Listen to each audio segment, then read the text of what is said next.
So, ngayon lang ako magre-react once and for all para matapos na ang issue na to. Tapos balik tayo sa good vibes. For the first comment, ito.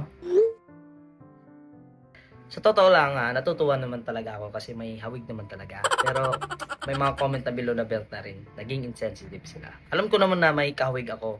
Kaya ni Miyong, Realist Cram, Heb Abi, Romy Diaz, di ba? Alam ko naman yun. Pero sa, itong comment na to,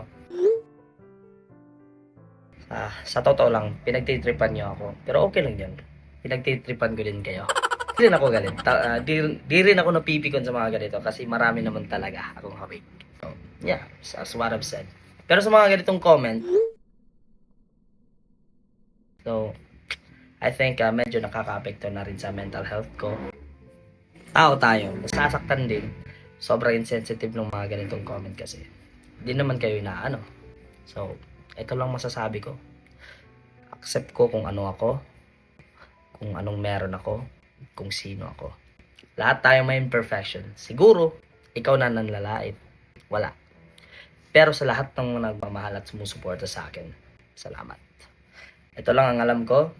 Di ito ang nagre-reflect sa akin ang pamabash nyo. Ito ay reflection kung sino kayo.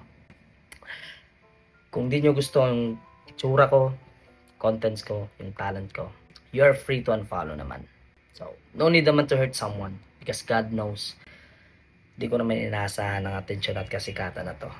Gusto ko lang magpasaya ng mga tao sa talent ko. So, yun lang guys. Salamat sa mga nagmamahal at sumusuporta sa akin. Once again, Ken Sticks. Ingat.